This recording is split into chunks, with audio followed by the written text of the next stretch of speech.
Okay, children, we will be studying class 7 biology today.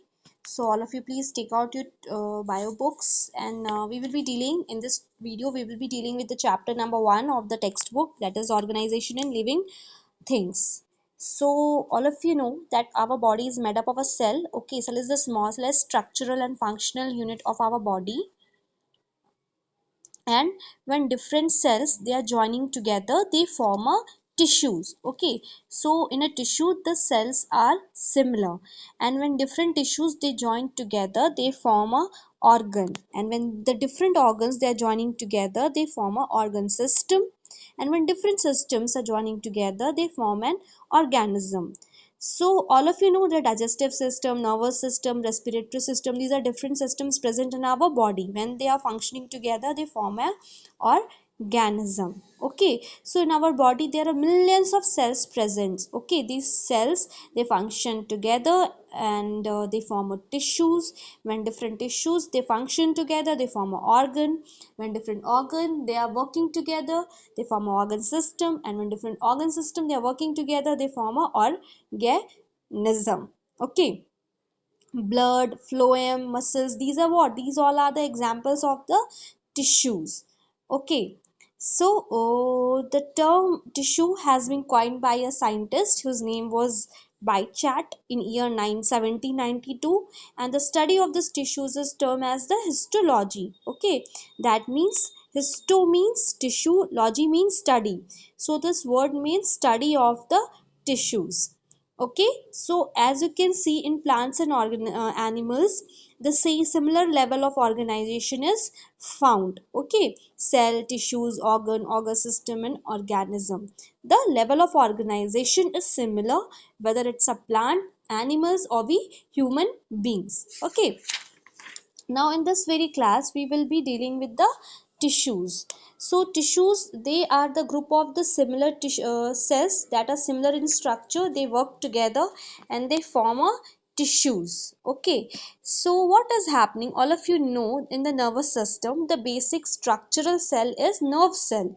Okay, this nerve cell or neurons, they function together, and when they function together then only our brain, our spinal cord, okay, our nervous system is able to function properly. Okay, now we are going to deal with the plant tissues. As you can see in this chart, the plant tissues has been divided into two types: meristematic tissues. Meristematic tissues are the dividing cells. Throughout their lifespan they keep on dividing, and they have been again divided into three parts: apical tissue, meristem. This apical meristem is found at the apical portion of the root and the stems. Okay, at the tip portion of the root and stem this apical meristem is found.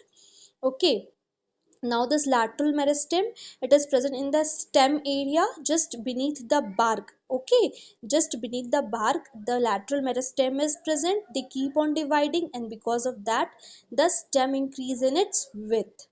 The intercalary meristem, they are found at the base of the leaves and between the two leaves. Okay, and they are responsible for arising of the new leaves in the plant. So this is, in this today's class we will be dealing with this much portion. Just come to page number 13 of your textbook. Here you will be able to see a figure. Okay, this figure 1.3. So here you can see at the tip portion of the plant shoot apical meristem is present. Okay, it is responsible for the increase in the length of the plant. Okay, height of the plant is increasing because of the presence of the shoot apical meristem. This root apical meristem, it is present at the tip of the root, and it is responsible for the increase in the root portion, the growth of the root area. Now this lateral meristem, children, you can see it is just present in the stem area, and it is responsible for the increase in the width of the stem of the plant. So we have dealt with apical meristem, lateral meristem, and the intercalary meristem. The intercalary meristem means they are present at the base of these leaves. They are responsible for the arising of the new leaves, and between the two leaves also. This region you can see now between the two leaves. This is termed as the intercalary. They are present here also, and the increase in the length of this very thing is happening because of the intercalary meristem. Now, children, you must be familiar with the two words, that is autotrophic organism and heterotrophic organisms. So all of you know that plants are the autotrophic organism. Why? Because plants can prepare their own food. Okay. But and animals are called heterotrophic organisms. Why? Because they can't prepare their own food. They are dependent for food and shelter on others. So, and the second thing, all of you know that plant are fixed at the positions. Wherever you plant the plant, it is going to remain at that very portion only even after 10 years also. But animals, they keep on moving, their position is not fixed. Okay. Now, what is happening, all of you know in the different types of tissues are present in the plants and animals. But children, in plants there are certain tissues which are dead. They are not the dead tissues. For example, xylem, phloem, sclerenchyma, cork, these are the dead tissues. Okay. And in animals, different types of tissues are also found, but in animals most of the tissues are living, they are not dead tissues. Now we are going to deal with the function of the meristematic tissues.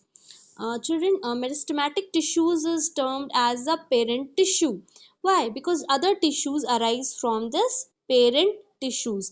Meristematic tissues, they keep on dividing and they keep on resulting, they keep on formation of the new tissues, and that's why they are known as the parent tissues. These tissues take part in the growth of formation of new cells. Okay, with the help of meristems, okay, what is happening? Different new branches, new leaves, flowers, fruits are arising. Why? Because the meristematic tissue is there. They keep on dividing and they keep on formation of the new parts of the plant. Now, you must have seen observed now,